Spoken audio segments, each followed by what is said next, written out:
welcome back to the channel. You know, it has been a really long time since we shot a video, so I'm glad to be able to get back in front of the camera. Glad you could join me, and thought I'd just start the 2026 by wrapping up a little bit of unfinished business from 2025, and that is to do some final thoughts on the Zaffiri Precision Threadless Comp and Barrel Kit. This is the third video that I've done on this. If you haven't seen the previous two, I will link to them in the description. But this is also the third set that I've tried. So that may give you a little bit of an indication of how things have gone so far. But the good news is that this one has worked beautifully. I've had it out to the range a few times and put several hundred rounds through it, and it has been absolutely flawless so far. I kind of did a control test. I took my uncompensated X macro slide and then the Zaffiri Precision on the regular 365 slide, which honestly are about the same length, and shot them back to back with the Mantis X. So I'd be able to measure from a recoil perspective, you know, what the muzzle flip was for each of the slides. And the Zaffiri Precision, when I went through and averaged it all out, reduced the muzzle flip by about 12 degrees, which is pretty great as far as I'm concerned. It was definitely a lot softer to shoot and faster to get back on target. So that's the really good news. Obviously, the big negative is the fact that this is the third set to get to a really good result. Now, I think that there's a reason why a lot of reviewers will come in and have a caveat about this being a sample of one. If this had been the only one that I had, I would have had nothing but good things to say. It would have been a glowing review. But the fact of the matter is, it wasn't. Right? This is number 3. But there are a couple things I noticed when I got this one that made me think maybe Zaffiri Precision has made some changes in their manufacturing process, and so maybe the new ones that are coming out now are going to be a lot more like the third one and a lot less like the first one. So let's take a quick look at that. Okay, so when I first got barrel number 3, one of the things that jumped out at me was right here where it's got the divot that's been machined into it, which is where the ball bearing goes to hold the compensator on it. On the first one that I had, this was raw metal. It looked like they had just taken a regular nitrided barrel and then just cut this out after the fact, and then they just left it like this with raw metal. Whereas this one, you can see, this one is nitrided.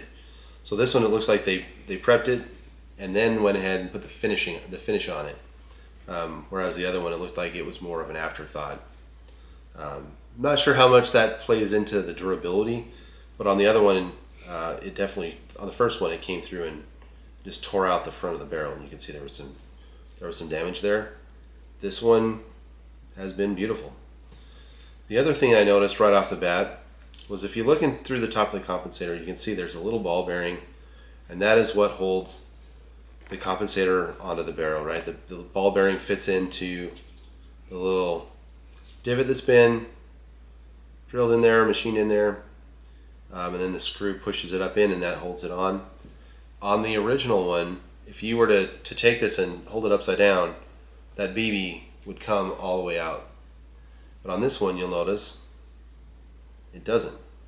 So they've definitely, it looks like they've made the opening at the I guess this would be at the top of the compensator. They made it a little bit smaller so that BB stays intact, and the only way for it to come in or out would be to fully remove the screw and drop it out through the bottom. So I'd be curious to know from you, if you have one of these, which style do you have? Do you have one like this where everything is fully nitrided and where the little ball bearing or BB, whatever that is, stays in place? Or do you have one like the first one that I had where this is just raw metal and this is something that would fall out and potentially get lost? Honestly, I thought I was at risk of losing that a couple times with the first one I had before I had to send it back in for replacement. Let me know your thoughts. So before I forget, one thing I didn't mention before was the accuracy with this thing, and actually I found it to be as every bit as accurate as I am. You can see from the picture, this is from about 10 yards, and that's about as good as I would normally shoot probably. I do need to adjust the sight a little bit, but it was shooting just fine, and this is something this was being shot offhand, not with a rest. So this is kind of, I guess, real world accuracy there, and I'm happy with it. So final thoughts, would I recommend this? I guess it kind of depends. For plinking, absolutely. I wouldn't hesitate to buy one of these, to take it to the range and have fun with it. It is definitely a more enjoyable experience, and you definitely shoot quite a bit faster. Is it something that I would carry? Probably not.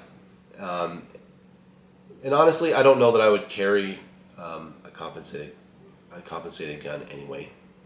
I don't think I really need it. It's 9mm. It's not like it's like a high impact, high recoil cartridge to begin with, and I just don't think this is something that I would really want to have to deal with. So for carry, probably not, but for plinking, yeah, I absolutely would.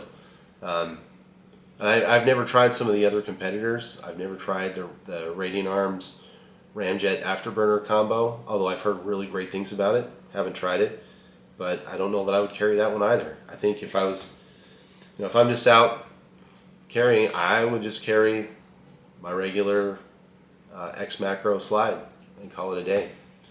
So appreciate you joining me, and I hope you all have a great day, and I'll see you in the next one.